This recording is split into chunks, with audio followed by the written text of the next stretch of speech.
오늘 강연자신 오우택 박사님 소개를 교장 선생님께서 직접 하시겠습니다. 예, 날씨가 좀 약간 서늘해서 그나마 괜찮습니다.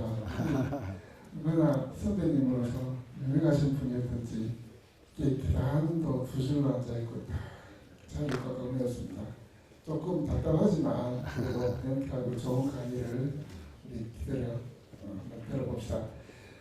제가 소개해드릴 오이택 박사님은 우리 학교 55회 졸업생이십니다. 서울대학교 지금 몇 회야? 학교에서 너희는 몇 회인지 몰라? 아직까지 마치시고 100회 넘었어. 87년에 글로마대학에서 생물리학 박사학위를 받으셨고요. 1988년부터 서울대학교 약대 교수를 재직하시다가 2017년에 키스트에 있는 내과학연구소 소장님으로 지금 근무하고 계십니다.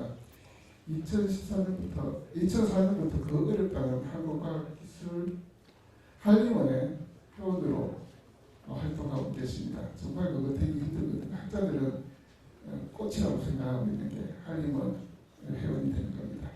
예, 오늘 강연에 대해서는 뭐 여러 가지 늘 있겠지만 내가 통찰하는 주제로 그동안의 성과와 우리에게 관심 있는 여러 가지 문제들에 대해서 안내하고 소개해드리겠습니다. 여러분들 많이 경청해 주시면 고맙겠습니다. 예.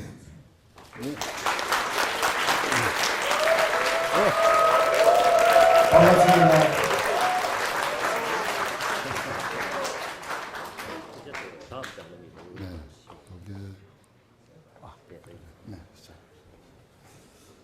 아유, 반갑습니다. 제가 이 교정을 떠난 것이 1974년이었습니다. 그때는 물론 이제 여기 안 있었고 저기 대구 조금 중심가였죠. 그쪽에 있었는데 그때보다 보니까 훨씬 일단 교정이 너무 아름답습니다. 굉장히 푸르고 또 야구장도 좋고 그때는 야구장이 좀 변변찮았었는데 가끔 선배 그 타자들이 치는 공들이 공간으로 날라와 가지고 창문을 다 깨고 뭐 굉장히 자주 깼어요. 그랬었는데 아무튼 감회가 새롭습니다. 그리고 또 이렇게 초롱초롱한 눈을 보니까 너무 기쁩니다. 아무튼 저를 초청해 주신 정덕영 교장 선생님 또 삼성문화재단 대단히 감사드립니다. 그러면은 강연 시작하겠습니다. 여기 보면은 제목이 너희가 통증을 아느냐인데 여러분 뭐 평생 안 아파본 사람 없겠죠. 이분이 어느 선수인지 아나요? 박지성 아닌 것 같아요. 네? 이천수 그렇습니다. 김남일 선수. 네, 지금 한번 부딪혀가지고 굉장히 아픈 그런 표정을 짓고 있습니다. 여러분들 뭐 다 한 번씩은 우리가 다 아파봤겠죠. 그래서 오늘은 이 통증에 대해서 좀 이야기하시면 제가 원래 공부하는 거는 물론 통증도 하지만 이온 채널에 대해서입니다. 여러분들 이온 채널 들어봤습니까? 난 제가 고등학교 다닐 때는 생물을 제일 싫어했는데 제가 생물학 교수가 됐습니다. 참 인생은 알 수 없어요. 알 수 없어요. 그 통증이라는 것은 뭐 여기 잘 나와 있죠. 조직이 손상될 때 그때 느끼는 이제 감각인데 따지고 보면 이게 왜 우리가 그럼 통증을 느끼느냐? 그래서 경고입니다. 경고. 우리 몸에 대한 경고. 통증을 안 느끼면 어떻겠습니까? 좋겠죠. 실제로 그런 가족들이 있습니다. 우리나라에는 없는데 파키스탄 아주 오지에는 그런 자기들만 이렇게 살기 때문에 이제 가까운 사람들이 결혼들을 많이 해서 이상한 병이 이제 고착화된 그런 데 거기 보면은 한 가족은 전혀 통증을 못 느껴요. 좋겠지. 근데 이제 부럽죠. 그런데 그 아이들은 보면은 말을 못해요. 왜냐하면 혀를 깨물어 먹어. 전혀 안 아프기 때문에 혀를 다 깨물어 먹어. 그래서 혀가 다 반쪽이야. 손가락이 성한 게 하나도 없어. 예를 들면은 손가락 이렇게 해가지고 피가 나오면 재밌다고 벽에 그리고 그래요. 그래서 이제 문제는 이런 사람들이 병에 걸리면은 자기가 병에 걸린지도 몰라요. 그래서 결국은 그 심해져서 예를 들어 장이 터지거나 결국 빨리 죽는다. 보면 한 30살 되기 전에 다 죽어버립니다. 그러니까 통증은 필요한 거죠. 필요한데 중요한 건 이게 너무 오래 가거나 또 굉장히 심하면 이제 우리가 견디기가 힘드니까 단지 이제 이것만 잘 치료하면 좋겠는데 그래서 이제 그런 생활 양식 나가서 사실은 그 아주 만성 통증이 오래 가거나 그런 사람들은 극단적인 선택도 가끔 많이 합니다, 사실은. 그래서 통증을 조절하는 게 굉장히 중요하다. 말기암 환자들은 사실은 내가 내일 죽는 거 뭐 별로 이분들이 하도 오래 전부터 알기 때문에 이제 치료 방법도 없다 그런 걸 알기 때문에 뭐 이렇게 포기는 쉽게 하는데 대신에 아프게 좀 하지 말라 이렇게 말씀드리죠. 말기암 환자의 한 60%가 엄청난 고통을 겪습니다. 어떤 분 말에 의하면은 그 폐암 환자였는데 이분은 지금 어느 정도로 아프냐 그러니까 어떤 분이 자기한테 송곳 100개, 톱 100개, 망치 100개를 가지고 막 찢고 쑤시고 이렇게 때리는 것과 같다. 도저히 상상이 안 가서 얼마나 아프면 그런 말씀하실까. 하여튼 대단히 아픕니다.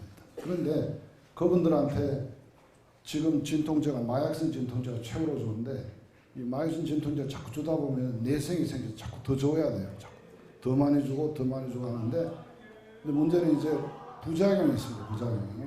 그래서 이분한테 더 많이 주면은 호흡곤란으로 죽는 거예요. 더 적게 주면은 아프다고 그러고. 자, 의사가 어떤 결정을 내려야 됩니까, 여러분들? 더 많이 줘서 치료는 되지만 죽을 수도 있고, 또 안 주자니 또 아프다고 하니까 이게 참 그쯤 되면은 이제 굉장히 인생이 비참해지는 거죠. 그래서 통증이 사실 대단히 중요합니다. 좋은 의사가 되려면 일단 통증부터 잘 치료해야 됩니다. 안 그러면 아무리 우수한 사람이라도 욕을 많이 먹게 됩니다. 통증 경로를 보면은 이게 이제 말초 우리 피부다 근육 같은 그런 거죠. 거기에 이렇게 신경이 이렇게 나가 있습니다. 말초 신경이라고 하는데 이 감각 신경이 나가 있고 그 말초 끝에 보면은 이런 이온 채널이 있습니다. 이온 채널 여러분 아시는 이온 채널들이 쫙 있는데 이것이 이제 소위 말해서 분자 센서입니다. 분자 센서. 그래서 열이라든가 압력이라든가 캡사이신은 이제 여러분 꽂혀 있는 건데 많이 나올 겁니다. 이런 것들이 자극을 하게 되면은 이게 열리게 되고 이게 열리면은 이제 척수로 가서 그 다음에 우리 대뇌로 가게 되면은 이제 우리가 아야 하는 거죠. 그러니까 이런 전달 경로를 끊으면은 진통제가 되는 겁니다. 진통제가. 자, 자극의 종류 굉장히 많죠. 우선 뜨거운 거, 찬 것도 여러분 처음엔 차다고 그러지만 조금 있으면 통증으로 봅니다. 통증. 10도 이하의 그런 물이나 이런 데 오래 있으면 처음엔 차게 느껴지지만 나중에 굉장히 아픕니다. 굉장히 아픕니다, 여러분들. 그래서 이것도 통증을 일으키고 이거 아프게 생겼죠. 여러분들 한번 아마 실수로 한 번씩 때려봤었을 텐데 대단히 아픕니다. 이런 기계적인 자극에 의한 그런 거. 그다음 이제 여기 캡사이신인데 이 캡사이신은 고추의 매운 성분입니다. 매운 성분. 아마 이런 구조를 가졌고 이런 것이 맵다는 것은 여러분들 미각이 아닙니다. 미각이 뭐뭐 있지? 단맛, 쓴맛, 신맛, 감칠맛, 짠맛 이렇게 5개가 있는데 그런데 매운맛 이것은 미각이 아니고 혀가 느끼는 통증입니다. 통증이지 매운맛은 미각은 아니죠. 어쨌든 통증을 이게 어떤 거는 굉장히 캡사이신은 굉장히 강력합니다, 여러분들. 그래서 옛날에는 그 소위 그 최루탄에 눈물 흘리고 따갑게 하는 게 바로 요게 들어가 있습니다. 요게 들어가 있습니다. 통증의 원인 주로 이제 병이 많죠, 병. 여러 가지 질병이 우리가 통증을 느낀다 하면은 우리가 이제 질병을 가졌다라는 건죠. 염증 대표적인 게 염증인데 그다음에 암도 나중에 자꾸 번지게 되면은 여러 가지 이제 통증 물질이 나오게 되고 그래서 이제 우리가 아프게 되는 거죠. 이 뇌졸중도 마찬가지입니다. 뇌졸중도 브레인 내에 이제 혈관이 터지거나 막히거나 하면은 상당히 이제 많이 아프게 되죠. 뭐 아까 잠깐 말씀드렸는데 어쨌든 이런 경로로 이렇게 뇌에 들어가면 이제 통증을 느끼는데 이 감각 요 기관에 이제 그 신경의 말단이라고 그러죠. 그 끝에는 보면은 여러 가지 이온 채널이 있어서 이온 채널 때문에 이 자극을 받게 되면 이온 채널이 열리게 되고 그러면 이제 이 신경이 흥분하게 돼서 우리가 통증을 느끼게 된다 이런 뜻이죠. 이 조직에 보면 많은 이제 이렇게 소위 통증 신경이 이렇게 가 있는데 여러 가지 이제 물질들이 나옵니다. 염증이 생기게 되면은 그 중에 하나가 이제 브래디키닌, 뭐 히스타민, 프로스타글란딘 이런 것들이 뭐 나오게 되고 특별히 히스타민은 통증보다는 가려움증을 많이 일으키죠. 가려움증. 이거 하나하나가 굉장히 이제 이걸 자극합니다. 자극을 하면은 이제 우리가 아프게 느끼게 되고 또 이것이 세 개가 섞이면 훨씬 더 아프게 해요. 세 개가 섞이게 되면은. 그렇게 해서 이제 이게 이렇게 척수를 통해서 우리 브레인으로 가는 우리가 이제 아프게 느끼는 거죠. 아까도 말씀드렸다시피 우리 여러 가지 이제 진통제가 있는데 그런 진통제는 여기서 이거를 막는 것도 있고 이러한 그 염증 물질들이 나오는 걸 억제하는 게 있습니다. 그런 아스피린 같은 경우는 대표적인데 그다음 또 이 마약성 진통제는 이런 거를 막습니다. 마약성 진통제는 여기에 이제 이게 전도되는 걸 이제 막는 거죠. 그러면 이제 우리가 아픈 것을 덜 느끼게 되죠. 그 이제 대뇌로 가게 되면은 대뇌는 이제 운동 중추와 점점 초록색 있는 게 이제 그 감각 중추인데 여기 초록색 여기 바로 여기에 이렇게 있습니다. 그거를 이제 우리가 요렇게 잘라 보면은 요로 피지 대뇌 피지 요렇게 분포되어 있고 그것이 우리 몸의 각 부분을 다 이렇게 대표하고 있어. 일종의 지도 같은 거 지도. 발가락부터 시작을 해서 쭉 엉덩이부터 쭉 이렇게 가죠. 여기 있는 부분을 자극하면 누가 내 입술을 자꾸 찌른다 뭐 이렇게 이제 이야기를 하죠. 그러니까 이렇게 맵을 그리는데 이 맵이라는 것이 우리 몸의 표면적하고는 좀 비례가 안 되죠. 그렇지? 자세히 보세요.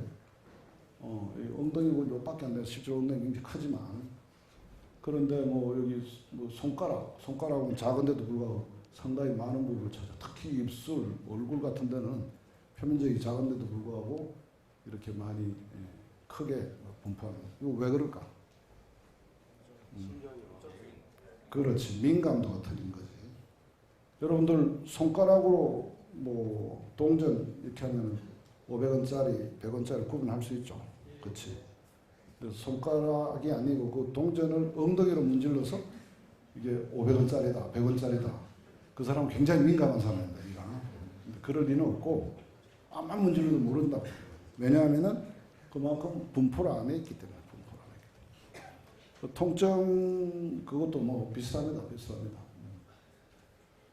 자 이런 그 감각 중추로 가게 되면 이제 우리가 이제 아프게 된다. 종류를 보면은 그 급성 통증이라는 게 있습니다. 이거는 이제 수술 후에 나타나는 통증이라든가 사고 충격이라든가 분만통이라든가 아까 망치로 빵 치면은 와 하죠. 그거가 바로 이제 급성 통증입니다. 이런 거는 뭐 여러분들 경험도 많을 거예요. 잘못해가지고 칼로 이렇게 싹 찢는다든가 그렇게 되면 굉장히 아프죠.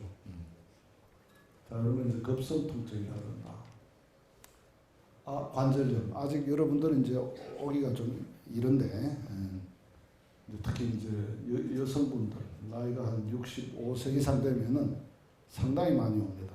보면 이제 연골이 파괴돼요. 이게 여러 가지 이유 때문에 그런데 류마티스성이라고 해서 뭐 오면 연골이 다 파괴되면 이게 스무스하지 않고 삐쭉삐쭉 났는데 이 삐쭉삐쭉 난 것끼리 서로 부딪히면 얼마나 아프겠습니까? 여기에 또 신경이 많이 가 있는데 신경이 막 짓눌리진다고요. 그러니까 할머니 할아버지들 계단 올라가는 게 굉장히 고통스럽죠. 그래서 할머니 할아버지는 1층에 많이 사시는 이유가 그렇습니다. 5, 6층까지 걸어 올라가면 참 힘들죠. 보세요. 지금 보면은 이게 단순히 아플 뿐만 아니라 상당히 모양도 이렇게 많이 변합니다. 특히 이런 부분들 이제 많이 연골이 파괴돼가지고 또 염증 물질도 많이 나오고 그러면 이제 또 기계적으로 물리적으로 이렇게 눌리게 되니까 여기 있는 신경들이 많이 이제 자극을 많이 받아서 몹시 아픕니다. 몹시 아픕니다. 최근에 인보사 알아요? 그 인보사도 이 연골 세포를 여기다 넣으면은 매끈하게 해주겠다. 뭐 이렇게 해서 했는데 아이디어는 좋았지만 잘못 관리를 해서 암세포가 들어가는 바람에 이제 문제가 되는 겁니다. 허리 통증. 이것도 이제 일명 디스크라고 그럽니다. 디스크인데 이제 이게 척수입니다. 척수. 여기 척추고 척추 중간에 보면 척수가 있는데 여기 연골입니다. 연골.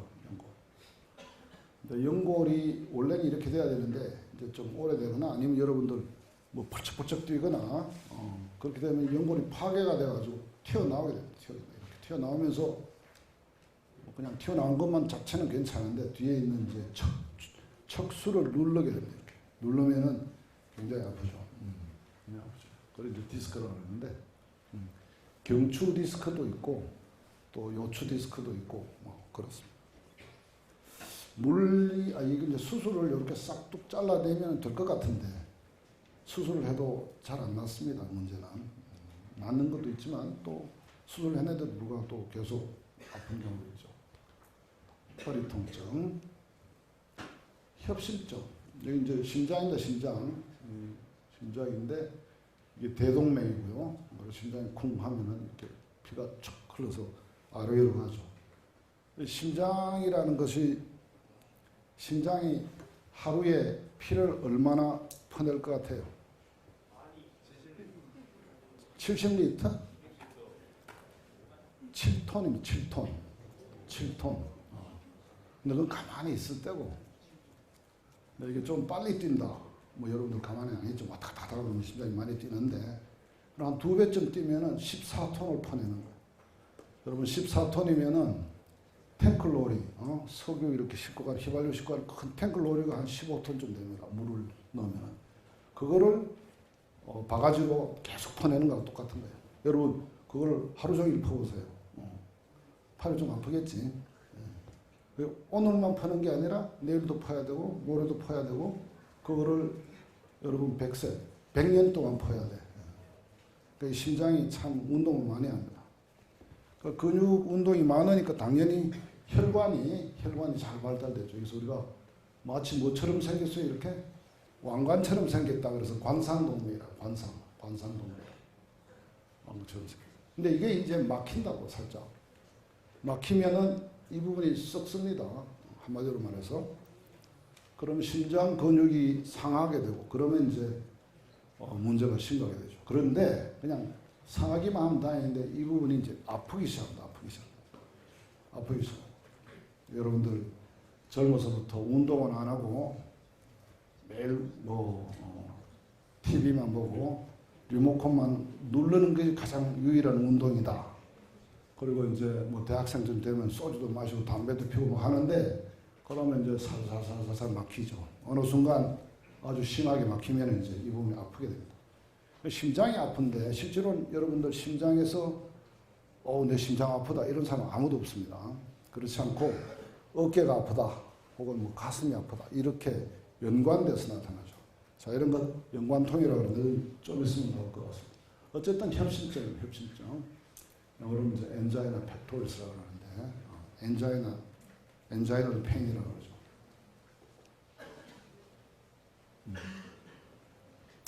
치통.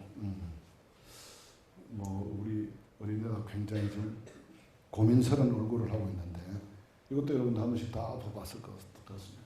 이거 뭐 이 이빨 안에 굉장히 그 세포가 신경이 많이 되는 이 특별히 통증 신경이 많이 가 있어요. 통증신경. 그래서 이게 뭐 노출이 된다는 건 굉장히 따갑거나 시거나 그러죠. 근데 요즘은 이제 치과 기술이 발달해가지고 또 다 이렇게 전기로 죽여서 그 다음에 또 덮어 씌우고 하니까 좀 나은데 어쨌든 그 치료받기 전까지는 굉장히 아프죠. 여러분들. 자, 치통, 두통, 편두통 이것도 정말 많습니다. 특히 여성분들은 편두통이 굉장히 많아요. 아직도 원인을 잘 모릅니다. 사실 이 세상의 병 중에 원인을 모르는 게 굉장히 많습니다. 여러분. 자, 이것도 결론을 모르는데 뭐 여러 가지 이론이 있습니다만 어쨌든 머리에서 시작되는 머리가 아픈 그런 게 이제 두통이라고 그러죠. 편두통. 골치 아파서 아픈 게 아니고 이건 진짜 아픈 거 말하는 거죠. 유령 통증. 이건 재밌습니다. 이 사지절단 환자 옛날에 뭐 우리나라 6.25 전쟁도 겪었겠지만 전쟁도 큰 전쟁들을 하면은 사지절단한 사람들이 굉장히 많죠. 최근에는 당뇨병 환자들이 절단하는 경우가 더 있습니다. 뭐 또 교통사고 이런 걸로 절단을 했는데 한 몇 달 후에 그 환자가 의사한테 왔어요. 와가지고 뭐 죽겠다고 말이지. 어떤 사람은 송곳으로 내 손등을 엄청나게 쪼아댄다. 이제 치료해달라 그러는데 의사가 참 난감하죠. 왜냐하면 그 사람 팔이 없어요. 팔이 없는데 여기를 자꾸 찢는다고 이야기합니다. 어떻게 치료하죠? 어떻게? 없는데. 자, 이런 걸 이제 유령통증이라고 유령통증. 팬텀 림프 페인이라고 하는데 유령통증. 그 왜 그런가? 왜 그렇다고 생각해? 왜 이런 현상이 있는가? 그래서 신경이 여기까지 와 있습니다. 자르긴 했지만 그 밑에는 없어도 이 통증 신경이 여기까지는 와 있어요. 요 밑에 보면 이것이 이제 아물면서 약간의 이렇게 볼록한 그런 어떤 뭐 뭉뚱한 덩어리를 덩어리라는 세포 덩어리를 만드는데 여기서 전기적 신호가 발생을 하는 거예요. 잘못해가지고. 그러면 이것이 이제 이 환자는 마치 손등에서 시작하는 줄로 착각합니다. 착각. 그런데 그게 계속 뭐 이렇게 자극을 하니까 이 사람은 계속 누군가 없는 팔이지만 없는 손등에 누군가 칼을 이렇게 자꾸 찌른다라고 이렇게 느끼게 된 거죠. 자, 이러면 이제 유령 통증인데 치료하는 방법은 뭐 간단합니다. 거기 볼록 튀어나온 그 덩어리를 싹 제거하면 돼요. 칼로 싹 잘라주면 돼. 그럼 없어집니다. 근데 문제는 또 몇 개씩 또 나오는 경우가 있어요. 자꾸 생기니까. 자, 이런 것은 이제 유령 통증이라고 하죠. 이 통증 중에 신경병성 통증 이것이 가장 아프다고 그래요.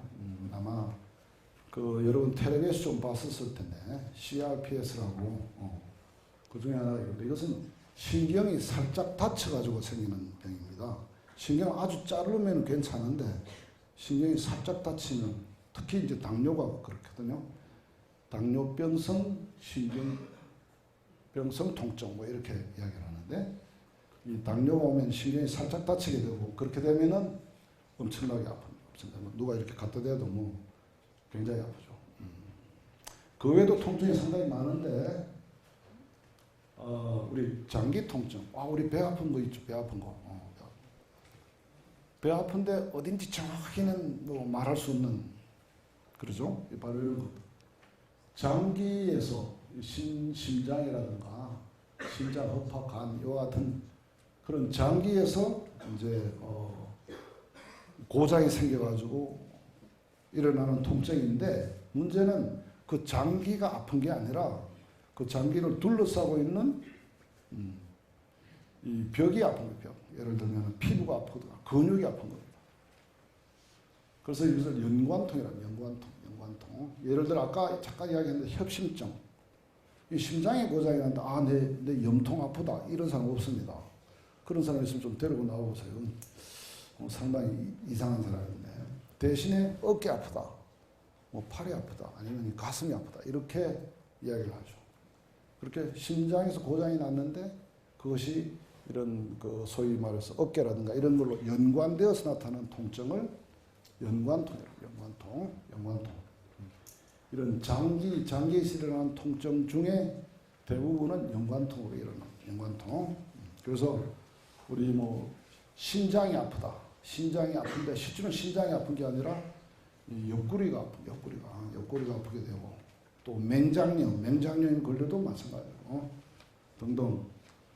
그래서 의사들은 이 연관통을 잘 알아야 돼요. 이 사람이 가슴 여기가 아프다 그러면은 진짜 여기가 아픈 줄 알고 치료하면 그것은 가짜 의사입니다. 가짜 의사.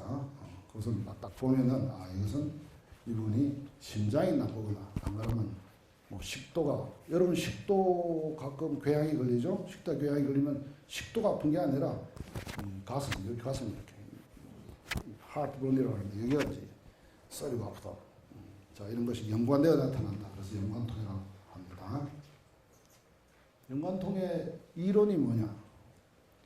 심장에 고장이 났지만 실제로는 팔 어깨가 아프다고 이렇게 나오는데 그 이유는 여기에 이제 신경이 이렇게 가고 또 심장에서도 가는데 심장에서 오는 신경과 팔 어깨에서 오는 신경이 동일한 이 척수에 있는 동일한 뉴런으로 이렇게 수렴. 이 동일한 뉴런에서 이거는 이제 브레인으로 가겠죠. 그래서 대뇌 피질로 가는데 평상시 항상 뭐가 잘못되면 여기가 아프니까 얘는 실제로는 이렇게 오는데 얘는 그걸 구분을 못하는 거예요. 그래서 평상시 경험적으로 이쪽으로 오니까 나중에 여기가 아프더라도 여기가 아픈 것처럼 느껴지는 겁니다. 그래서 이제 연관통의 이론인데 그럴싸하죠. 그러나 이건 이론이라고 이론. 근데 이 이론보다 나은 다른 이론이 없기 때문에 이게 지금 맞다고 저는 여겨지는 겁니다. 여러분들이 더 연구해서 또 다른 이론을 제시하면은 좋죠. 진통제. 자, 이 진통제는 여러 종류가 있습니다만 이제 말초에 작용하는 진통제, 특히 이제 아스피린 굉장히 유명하죠.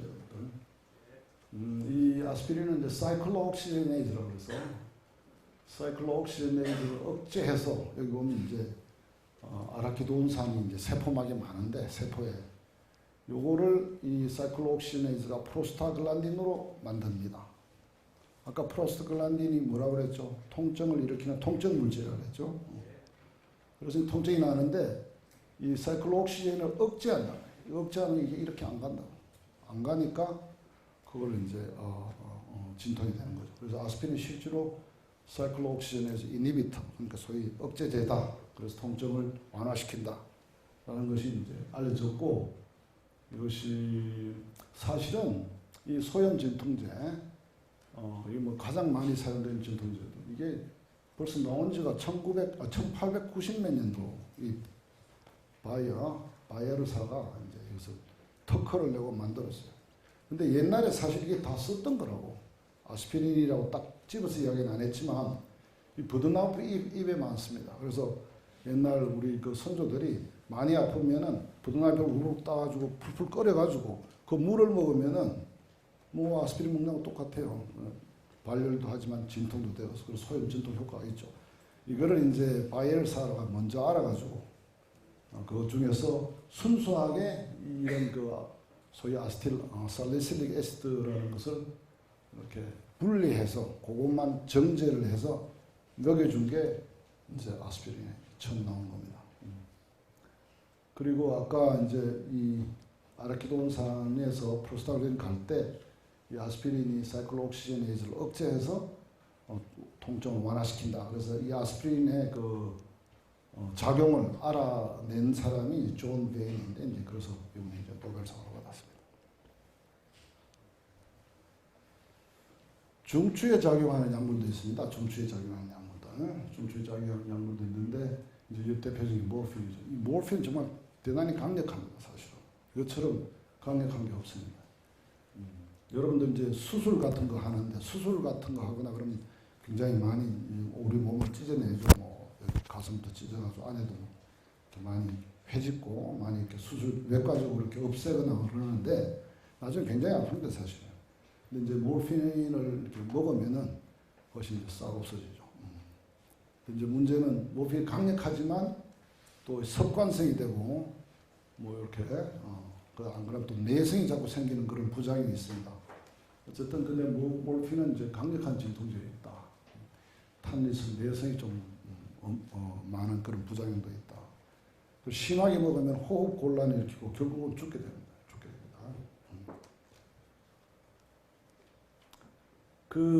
제가 이제 이런 지금부터는 조금 이론적인 거, 캡사이신 채널 연구를 제가 이제 오래 전부터 했는데, 당시에 이제 이 캡사이신이라는 게 이제 뭐 꽂혀 있는 그 매운 성분이고, 그래서 굉장히 그 통증이 강력하게 일으킵니다. 여러분들 캡사이신 이제 파우더죠. 파우더 분말인데 그거를 이렇게 재다가 잘못하면은 뭐 눈도 따갑고 뭐 손도 따갑고 그렇죠. 굉장히 강력합니다. 아주 조금만 있어도 굉장히 큰 통증을 일으키죠. 이 통증을 일으킨다는 게 뭡니까? 그러니까 캡사이신이 뭔가가 열어주는 이온 채널이 있을 거다라는 생각을 좀 가졌죠.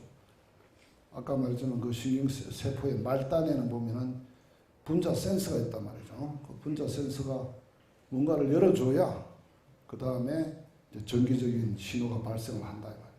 그러니까 뭔가가 캡사이신이 열어주는 채널이 있을 거다라고 생각을 해서 이온 채널 잘 알다시피 그렇게 해서 제가 이제 찾기 시작한 거죠. 이온 채널은 막은 여러분들 지질로 되어 있죠. 인지질로 이렇게 되어 있다. 그래서 이 막이 이렇게 있는데 보통 세포 바깥에 또 안에 보면 굉장히 서로 다른 뭐가 있어요. 전해질이지. 특히 이제 나트륨 또는 뭐 칼슘 또는 칼륨 이런 게 있다. 이런 것들은 전하를 띄니까 이 전하 띈 것은 막을 절대로 통과 못합니다. 절대로 갈 수가 없습니다. 이걸 통과할 수 있는 유일한 것은 단백질을 통해서만 갈 수 있습니다. 단백질을 통해서. 그 단백질이 바로 이온 채널, 우리말로 또 이온 통로라고 하죠. 그런데 재밌는 거는 그냥 나트륨이 뭐 한 물질 하나가 더 들어간다 이게 아니라 이것은 전하로 띄고 있기 때문에 이것이 들어가고 나오고 하는 바람에 이 세포막에 뭐가 막전압이 변한다는 겁니다. 이것이 이제 키포인트죠. 키포인트. 그래서 뭐 양전하가 들어가면 안쪽이 소위 말해서 또 흥분한다는 말은 안쪽에 전압이 오른다는 뜻이죠. 오른다. 그렇게 해서 이온이 들락날락한 것을 조절하는 게 이온 채널이고 그 이온 채널이 열렸다 닫혔다 하면서 이 뭐 나트륨이나 칼슘 이런 게 들어가게 되면은 결국은 세포는 전기적인 흥분을 가지게 되는 겁니다. 여러분 브레인 내에 약 한 1000억 개의 뉴런이 있다. 그 뉴런은 한 뉴런이 시냅스를 한 2000개쯤 가지는데 2000개 슬라이드를 안 가져왔는데 너무 많아요. 한 뉴런, 한 세포가 시냅스를 가지는 한 2000개쯤 돼. 그럼 브레인 내에 뭐 시냅스 전체 수는 얼마야? 몇억 개가 되죠. 좀 많지. 상당히 많다. 자, 그런데 그것들이 전부 다 가만히 있는 것이 아니라 서로 커뮤니케이션 한다. 서로 굉장히 많은 커뮤니케이션 여기 산다. 그 커뮤니케이션 하는 근데 그게 뭐가 있어? 우리가 뭐 리튬 전지가 있는 것도 아니고 무슨 뭐 그런 거 없잖아요. 그렇지만 세포는 다 그런 그 전기적인 신호를 발생하고 서로 주고받고 한다. 그것을 하게 하는 것이 바로 이온 채널입니다. 그 중에 내 생각에는 캡사이신이 열어주는 이온 채널이 있을 것이다 하고 이제 판단을 했고 그런 걸 연구했습니다. 근데 그런 건 어떤 것을 연구하려고 그러면 좋은 도구가 있어야 되고 방법이 있거나. 근데 이제 한 1900년대 초, 1990년대 초, 그때 이제 패치클랩 기법이라는 게 나왔어요. 이것은 실제로 찍은 겁니다. 유리봉이에요. 유리봉을 끝을 매끈하게 하면 이것이 세포막에 탁 갖다 대면은 강력하게 탁 들어붙습니다. 그러면서 막이 약간 이렇게 따라 올라가죠. 이게 좀 과하게 그렸지만 약간 따라 올라가고 여기에 이온 채널이 있다. 이 이온 채널이 열렸다 닫혔다 하는 걸 여기에 이제 정폭을 하게 되면은 열렸다 닫혔다 하는 그런 전류를 측정할 수가 있습니다. 여기 바로 그래서 우리가 이제 신경세포를 배양을 해가지고 거기다 이 엘렉트로드를 탁 갖다 대서 패치를 한 거죠. 그 다음에 전기적인 정폭을 해봤더니 캡사이신을 주기 전에는 아무 그게 없어요. 뭐 조용해요. 이렇게 조용하다가 캡사이신을 주면 갑자기 어떤 펄스파가 나타. 펄스파가 이렇게 나타난다. 이건 좀 빨리 본 거고 좀 천천히 본 거고. 이 트레이스 보세요. 뭔가 갑자기 이렇게 이 전류가 흐른다는 말은 채널이 열렸다는 겁니다. 그러니까 채널이 열리고 닫히는 것을 실시간으로 본다는 거예요. 지금 이게 이 패치 클럽의 특징이 여러분 한 채널은 한 분자예요. 한 분자. 이게 굉장히 파워풀한데 전 세계에서 싱글 몰레큘의 액티비티 그 활성을 리얼타임으로 보는 거는 그런 실험은 없습니다. 여러분 화학을 배우지만 A 플러스 B 하면은 이게 C 플러스 D로 나온다든가 그와 같은 것은 A와 B의 매스 액션이에요. 매스 액션. 엄청나게 많은 숫자의 A와 많은 숫자의 B가 서로 이렇게 매스 액션을 해서 그런 결과가 나오는 거죠. 이걸 싱글 몰레큘로 보자. 이런 거 그걸 하려고 많은 과학자들이 정말 엄청난 극조원에다가 오만 파이핑을 해가지고 해도 쉽지 않다고. 그런데 이거는 단분자. 싱글 몰레큘의 액티비티를 리얼타임으로 볼 수 있다는 거죠. 자, 그래서 캡사신을 주면은 이런 채널이 확 열리고 또 억제제를 주면 싹 닫힙니다. 그러다 다시 씻어내고 또 캡사신을 또 탁 열리고 그러니까 이 채널을 캡사신 열어주는 채널이다. 그래서 그때 제가 꽤 유명해졌던 것 같아요. 요가고 난 거 아니에요. 고추 박사가 돼가지고 여기저기 그냥 좀 불려다니긴 했습니다. 다음에 이제 그 다음에는 이 아녹탐이라는 채널을 또 연구했었는데 이거는 칼슘이 열어주는 클로라이드 채널, 칼슘이죠. 여러분. 그러니까 이제 클로라이드는 염소 음이온입니다. 음이온 채널이 음이온이 들락날락하는 그런 채널. 클로라이드 채널은 사실 많이 안 알려져 있어요. 지금 과학계에서도 사실은 많이 안 알려져 있습니다. 많이 알려진 거는 뭐 나트륨, 소듐 채널 또는 K 채널, 그 다음에 칼슘 채널 이런 건 많이 알려졌는데 이 클로라이드 채널은 비교적 안 알려져 있어요. 근데 사실은 클로라이드 채널도 굉장히 중요합니다. 여기 보면 이제 상피세포입니다. 상피세포. 여러분 상피세포 아시죠? 특히 이제 우리가 여기 침샘이라 한다. 혹은 이게 장이다. 그러면은 그런 데는 이 체액이 굉장히 많이 이렇게 분비되거나 흡수되거나 하죠. 그거 어떻게 해서 갑자기 물만 쪼르륵 들어오고 물만 쪼르륵 나가고 할 수 있는 거예요. 그때 이제 이 클로라이드 채널이 굉장히 필요합니다.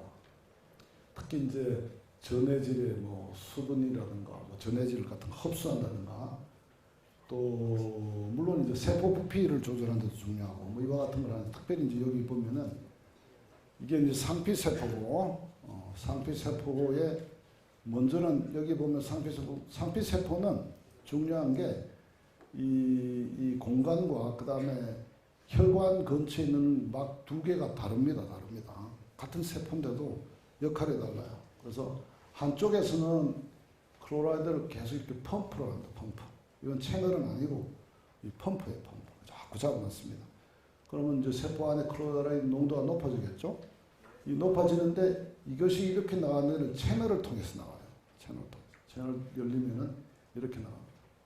예, 그러니까 결국은 클로라이드가 여기서부터 이렇게 들어갔다가 나가게 되는 거죠.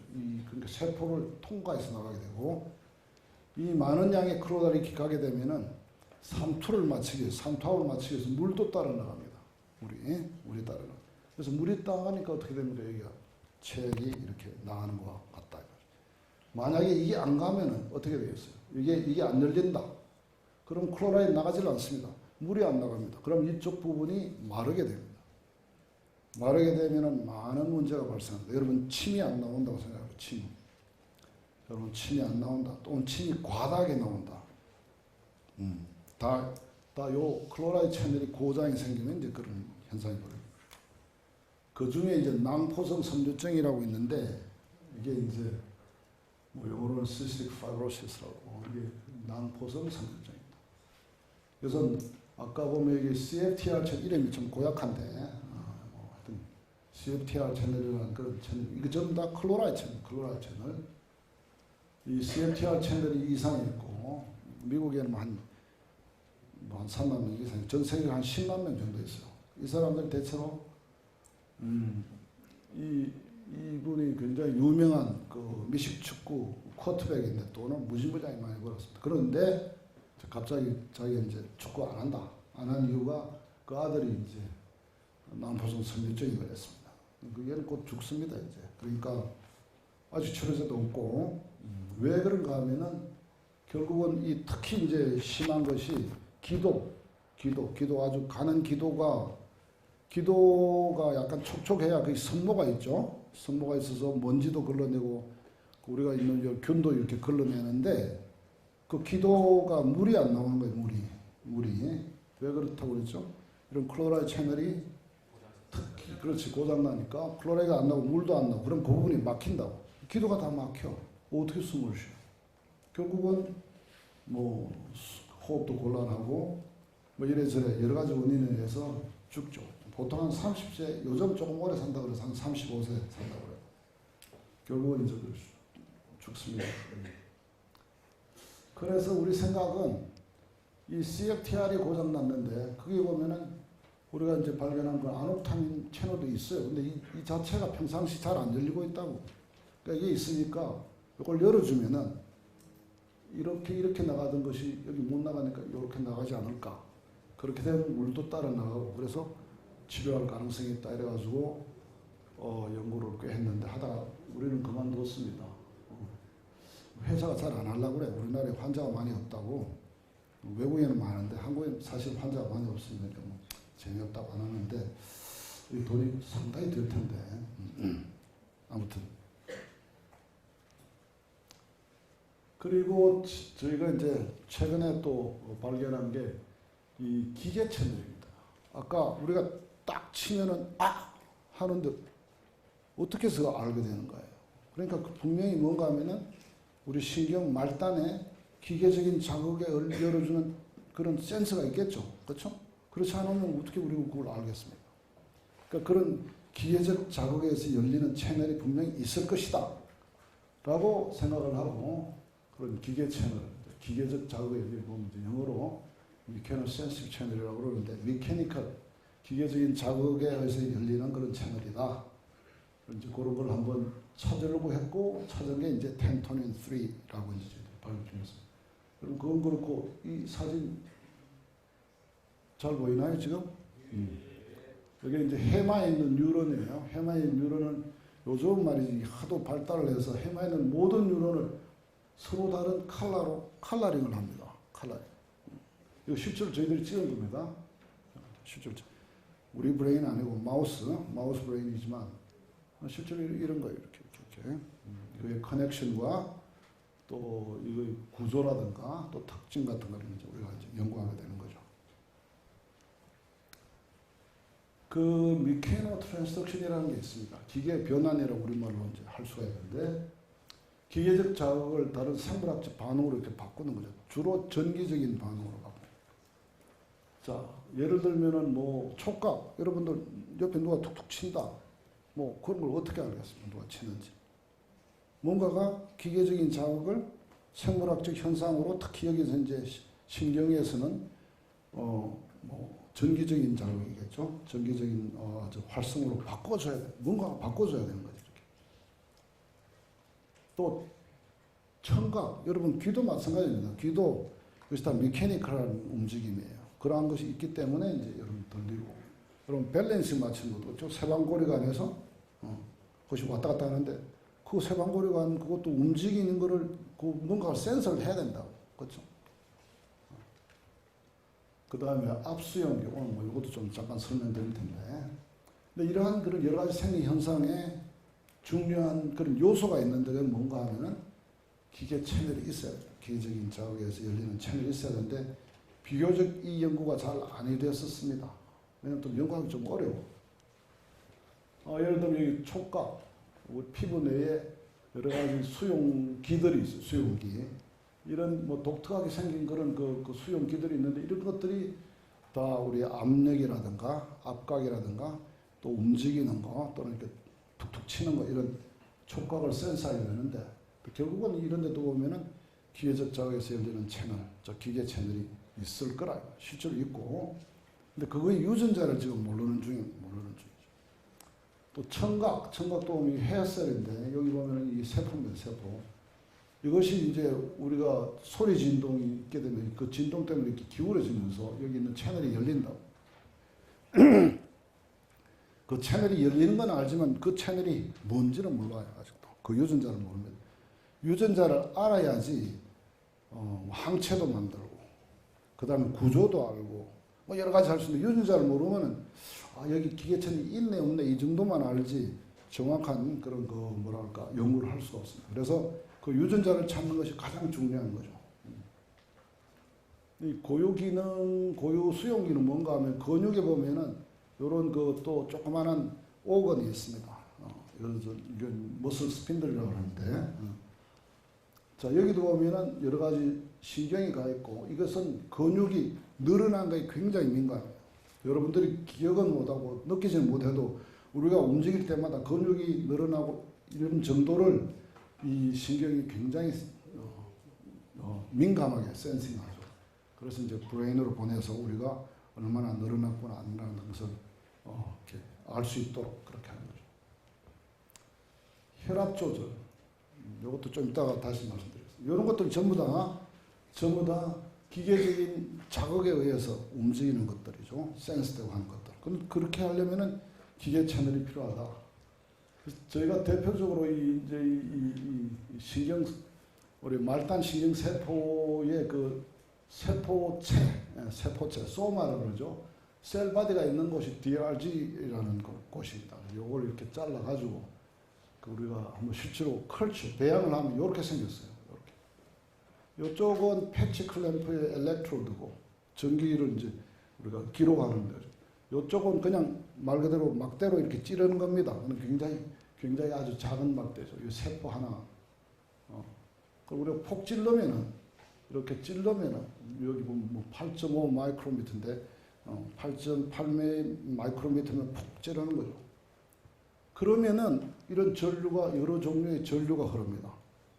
여러분들 전류가 흐른다는 말은 뭐예요? 채널이 열렸다는 거예요. 채널이 안 열리면 절대로 전류가 흐를 수가 없습니다. 그러니까 뭔가 기계적인 자극에서 열리는 뭐 약간의 모습이 좀 다르지만 채널이 있다는 거죠. 그래서 우리가 이름하여 RA, 뭐 SA, 이건 rapidly adapting, 이건 slowly adapting, adaptation 한다. adaptation 한다면 채널이 열렸다가 닫히는 겁니다. 밑으로 내려갈 때 열리는 거예요. 도로 닫히는 거고. 이거는 빨리 닫히는 거고, 이건 천천히 닫히는 거고. 뭐 비슷해 보이지만 사실은 이 단위가 굉장히 틀립니다. 이거 뭐 10ms, 이거 300ms예요. 굉장히 느리게 닫히는 거고. 엄청나게 빨리 닫히는 거고. 10ms면 여러분 그거 느끼겠어요? 10ms 굉장히 빠른 순간에 휙 열릴 때 휙 닫히는 거고. 이건 조금은 천천히 닫히는 거고. 그렇다. 그 같은 이와 같은 종류의 이제 전류를 발생했는데, 최근에 이제 우리 실험실에 홍계환 박사가 이런 그 템토닌 3라는 것을 이제 발견했습니다. 사실은 이 홍기상 박사뿐만 아니라 그 전에 여러 학생들한테 야 이거 좀 해봐라, 이거 하면 재밌을 거다. 그러니까 대부분 안 하려고 그래요. 왜냐하면 한 1년쯤 걸리는데 식상하게 고생해서 뭐 발견할 수도 있고 안 할 수도 있고 하니까 안 하려고 그래요. 역시 그 도전한 자에게 항상 뭐가 온다? 결과가 오는 겁니다. 홍교상 가서 처음에는 안 하려다가 나중에 하도 선생님이 뭐 했으면 좋겠다 이러니까 마지못해서 했는데 대박을 잡은 겁니다. 대박을. 그 텐토닌 3가 뭐 아무튼 아미노애시드의 2차 구조를 보면 이렇게 되고 여기 이제 세포막을 통과하는 부분입니다. 이온 채널이라면은 단백질이기 때문에 이와 같은 통과하는 부분이 많아야 되고. 근데 이제 이게 그 계통수를 보면은 한 3종류가 있어요. 텐토닌 3, 요게 이제 우리 많이 연구하는 거고, 1, 2 이렇게 3개의 형제가 있습니다. 형제. 아이소폼이 있는데, 놀랍게도 척추동물에만 있습니다. 척추동물에만 있다는 걸 알았어요. 자, 이게 요거 한번 쳐보실래요? 한번 어디 계시지? 여기 있구나. 예, 자 잠깐만 됐습니다. 여기 실제로 막전압의 전류를 보는 거예요. 요게 리코딩 일렉트로드고, 요게 이제 이 세포를 탁 치는 겁니다. 조금 기다리셔야 돼요. 여기 잘 보세요, 잘 보세요. 나올 때가 됐는데. 봤어요? 굉장히 짧게 하기 때문에 눈을 부릅뜨고 봐야 됩니다. 자, 그 순간 어떻게 됐어요? 전류가 갑자기 흐르죠? 좀 다쳤어요. 이제 슬슬 다쳐갑니다. 다시 이제 회복이 되고 이렇게. 그러니까 뭔가가 여기에서 기계적인 작업에 의해서 열리죠, 그렇지? 이 세포는 뭔가 하면은 요즘 뭐 인도사 때문에 신문지상에 많이 나오는 핵셀입니다. HEK셀. 바로 그 세포예요, 그 세포. 그 세포에다가 우리가 유전자를 발견한 텐토닌 3 유전자를 잡아 넣어서 요때쯤 다시 봐야 돼. 한 번 더 칩니다. 자세히 보세요. 요걸 다시 한번.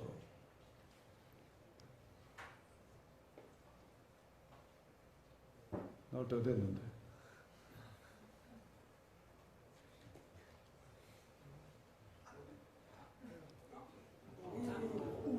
이거는 굉장히 크게 나오죠. 전류가 엄청 크게 나와요. 그 텐토닌 3를 과발현시킨 다음에 그 다음에 쳐봤어요. 그랬더니 이런 전류가 발생한다. 제가 이거 보고 굉장히 눈물을 흘릴 뻔했습니다. 왜냐하면 이걸 발견하는데 12년 걸렸습니다. 12년. 뭐 발견한다는 게 하루아침에 되는 건 아니고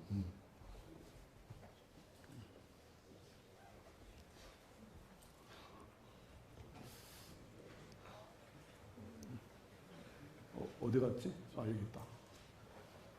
자, 이게 이제 뭔가 아까 HK 셀에다가 텐토닌 3라는 거를 과발을 시키면 여기 많이 텐토닌 3가 있습니다.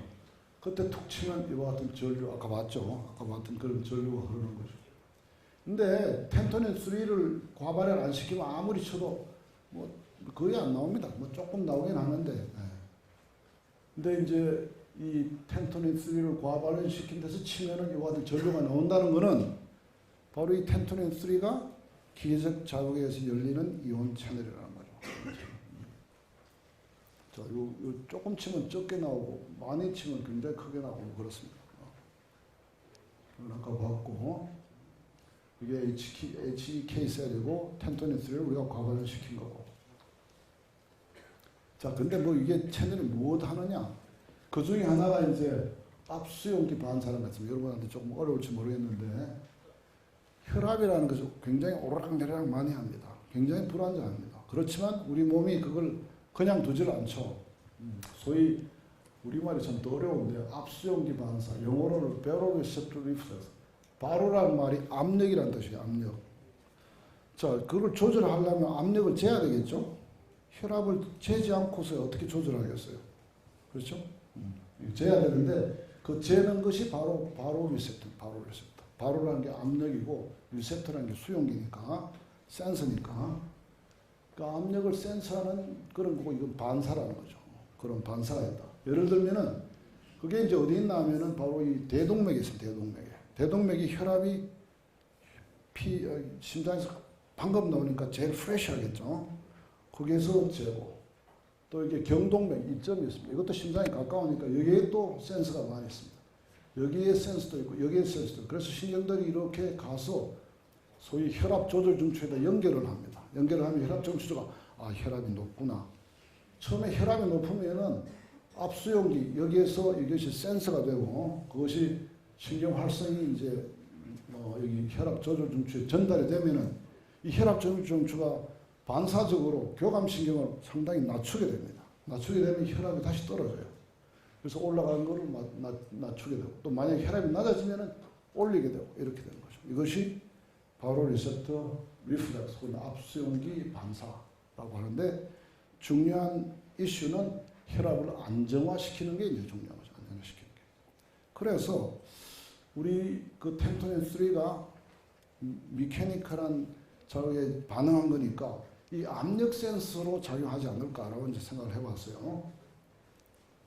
그래서 뭐 여러 실험했었지만 뭐 대표적으로 봐서 그 마우스의 그 이 대동맥을 뜯었습니다. 뜯어가지고 거기에 있는 신경, 그 압수연기 신경을 전기적인 흥분을 이렇게 리코딩을 했죠. 이게 실제로 리코딩한 겁니다. 리코딩하는데 여기 압력을 우리가 줄 수가 있겠죠, 그렇지? 압력을 뭐 처음에는 50mMq 이만큼 주면은 빠르르 합니다. 이렇게 신경이 활성 확 증가돼요. 100 주면 더 하고, 여기 보면은 요 한 바가 싱글 유닛 액티비티인데 이건 뭐 너무 많이 하니까 아주 그냥 진하게 되죠. 이렇게. 자, 50, 100, 150 하면 더 많이 나옵니다. 그런데 우리가 이 텐토닌 3, 그러니까 없는 유전자를 가진, 그러니까 없는 그런 마우스를 만듭니다. 우리 소위 적중지라 그러죠. 텐토닌 3 적중지. 이 쥐는 텐토닌 3라는 분자가 없습니다. 그런 마우스를 보면은 뭐 이 압력에 반응은 하는데 아까처럼 그렇게 많이 반응을 하지 않습니다. 그래서 보면 이게 적중지의 반응 곡선이고, 이거는 대조군, 보통 정상군의 반응 곡선입니다. 보면은 50mm 훨씬 더 많이 하고, 또 그 기울기, 그 센시티비티 많이 뒤지고, 그래서 그 말은 뭐였죠? 바로 이 텐토닌 3가 바로 이 바로 리셉터 리플렉스의 센서로서 작용한다라는 걸 우리가 알 수가 있죠.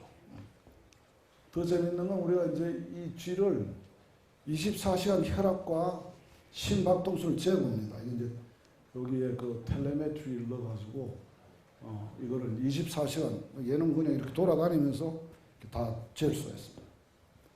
저번 평상시 보면은 이제 그 쥐는 그 뭐야 그 야행성 동물이죠. 그러니까 저녁 때 보면 쓱 올라가는데 하고 돌아다니고 음식도 먹고 하니까, 그래서 낮에 되면 밟으면 스르륵 내려갑니다. 이렇게. 근데 어쨌든 정상군보다 이 텐토닌 3 유전자를 없앤 그런 적중지는 혈압이 더 높아집니다. 왜 그래요? 왜 높아지지? 이것은 그렇지, 컨트롤하는 그것이 없어지니까, 컨트롤 안 되니까 자꾸 올라가죠. 자꾸 올라가는 거 억제하는 그와 같은 그런 메커니즘이 없으니까 자꾸 평상시도 올라갑니다. 심박송도도 올라가고, 심박송도. 자, 이건 아직 우리가 이제 발표를 안 했는데 여러분들은 처음 하는 겁니다.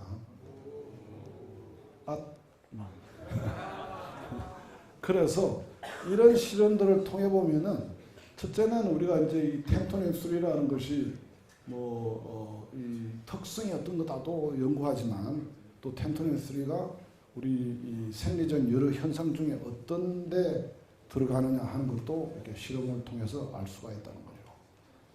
아무튼 뭐 끝까지 들어주셔서 대단히 감사하고요. 이 키스트 아시나요? 네. 카이스트 아니야.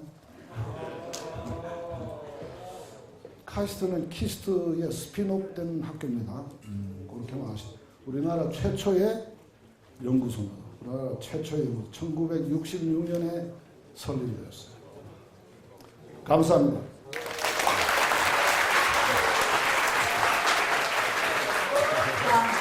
좋은 강의를 위해 현장에 내셔주신 박사님께 감사의 마음으로 박수.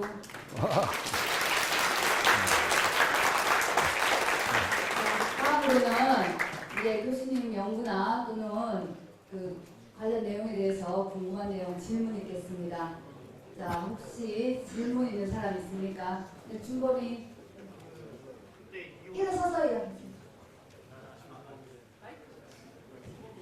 크게 이야기. 이 채널 연구하실 때 CFTR이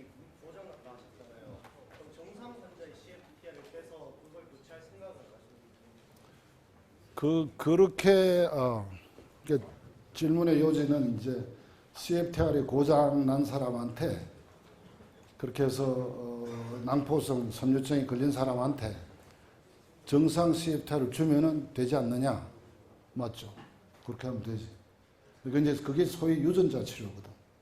유전자 치료가 아직 성공한 적이 한 번도 없습니다. 그게 말은 쉬운데 전체를 다 이렇게 정상으로 이렇게 내기가 쉽지는 않아요. 네.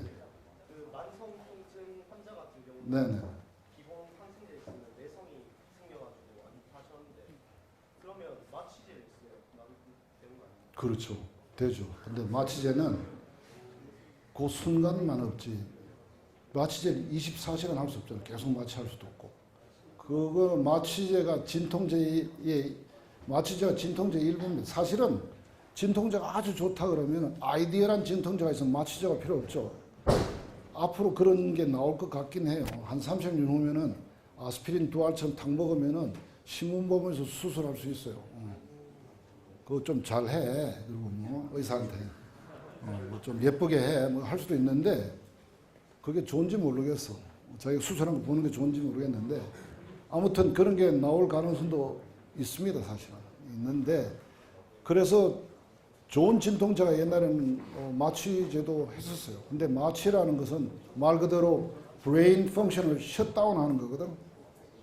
그걸 계속하면 어떡해? 진통시킨다고 브레인 펑션을 24시간 어제 오늘 내일 계속 이렇게 하면은 언제 그 사람이 이래?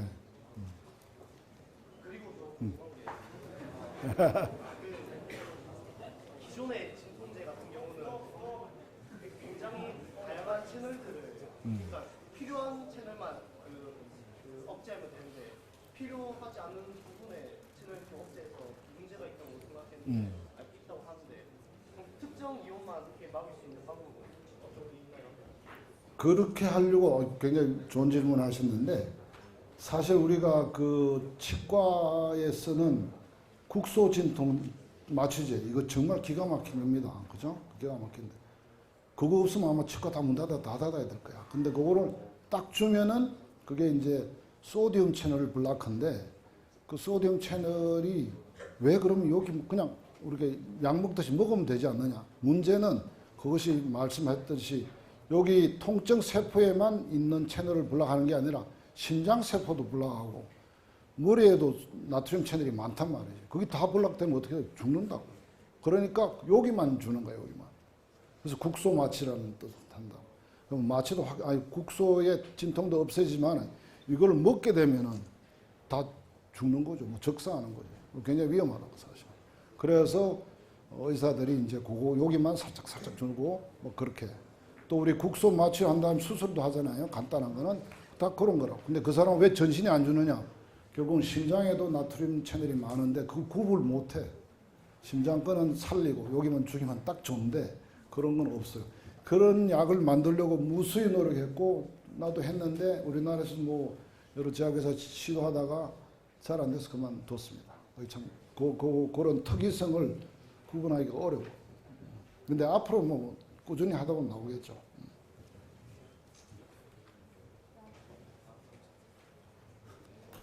정빈이 적은 게 많은 것 같아.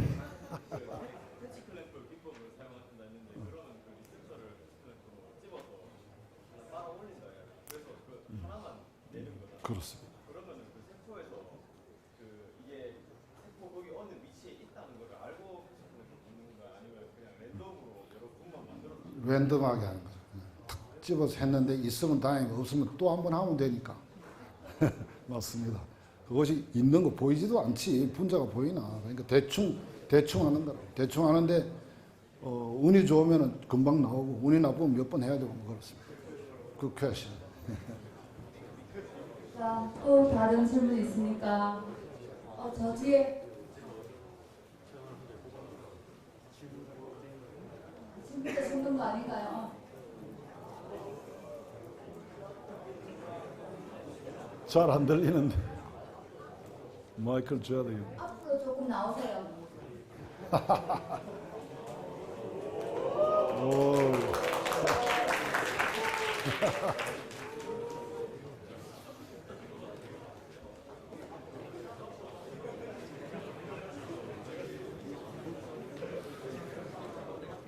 저희 우리의 할아버지가 폐암으로 돌아가셔가지고 이 분야에 약간 관심이 있는데 그 아까 전에 중추에 사용하는 약물 그 모르핀이나 코카인을 사용하면 그 호흡곤란이 일어나가지고 그거 사람이 죽을 수도 있기 때문에 많은 양을 못 준다고 했었는데 정확히 왜 호흡곤란이 일어나는 이런 종류의 마취를 사용하면 그게 이제 중추성 마취잖아요.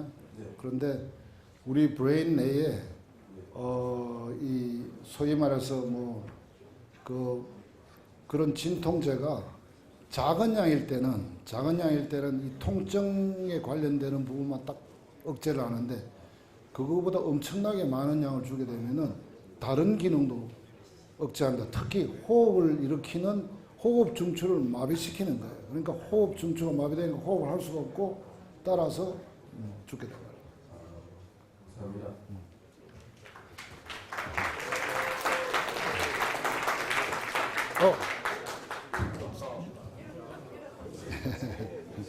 히스타민이 통증 중에서도 가려움을 억제하는 이렇게 했는데 이제 그 항히스타민제라고 알러지 치료나 맞습니다. 히스타민이 알러지를 일으키는 거라고 알고 있는데 맞습니다. 알러지도 일종의 통증이라고 할 수 있는 거예요. 아니, 굿 퀘션. 지금 오늘 이야기는 안 했지만 간지럼이 통증이냐 아니냐. 간지럼은 통증은 아니죠. 그런데 간지럼도 굉장히 고통받는 사람이 많습니다. 여러분들 여기 아토피 손 한번 많죠. 뭐 심한 수도 있고 아닐 수도 있는데 뭐 우리 학생 중에 심한 사람들이 들어 있었어요. 내가 그래서 아토피 그를 가진 분들은 좀 고충을 알겠습니다. 엄청나게 가렵습니다. 죽도록 가려고. 그래서 잘 때는 말이 손도 묶어 놓고 어릴 때는 이렇게 하는데도 계속 끓는 거예요. 어떻게 용케 풀어가지고 또 끓고. 그걸 우리 학생이 안 나와. 그래서 왜 안 나온가 봤더니 난 속으로 피부병 좀 있다고 왜 학교로 안 나오지 이해를 못했어요. 근데 문제는 아토피가 심하면은 이게 갈라져. 움직이면 이게 갈라지면 엄청나게 또 아파. 그래서 움직이지를 못하는 전화도 못하는데 하도 아파서. 그래서 누구의 도움 없으면 굶어 죽겠다라는 말도 있어요. 그러니까 나올 수가 없죠. 많이 걸어야 되고 하는데 그만큼 가려운 것도 큰 문제입니다. 사실은 굉장히 큰 문제고 여러 질병 중에 또 가려움을 유발하는 게 많아요. 근데 가려움은 통증이 아닙니다. 옛날에는 가려움도 통증 세포를 통해서 간다 했는데 그래서 가려움이 우리 학생 질문처럼 통증의 일부라고 보았는데 요즘은 그게 아니에요. 가려움증은 가려움 세포를 신경을 통해서 따로 갑니다. 따로 가기 때문에 가려움과 통증은 완전히 틀리죠. 히스타민은 그 신경을 자꾸 자극하는 거예요. 그래서 엄청난 가려움을 일으키고 항히스타민제를 먹으면 가려움이 많이 줄죠. 알러지 효과도 많이 떨어지고.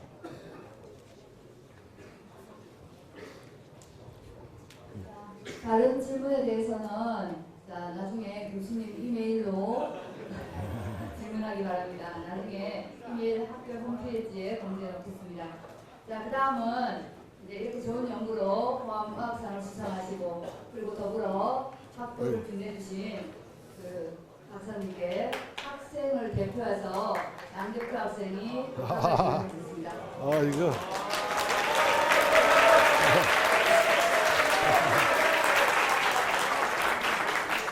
감사합니다.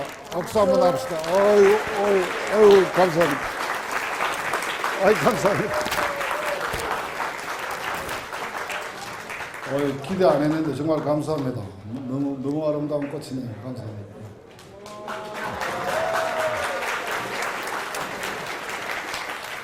자, 이상으로 강연을 마치는데 마지막으로 이제 그 박사님과 기념 촬영을 하겠습니다. 혹시 사진 촬영을 하고 싶은 사람은 앞으로 나와도 좋습니다. 그리고 촬영을 하지 않고 나갈 사람은 진서동연하게 출입문으로 나갑니다. 자, 앞으로 나옵니다.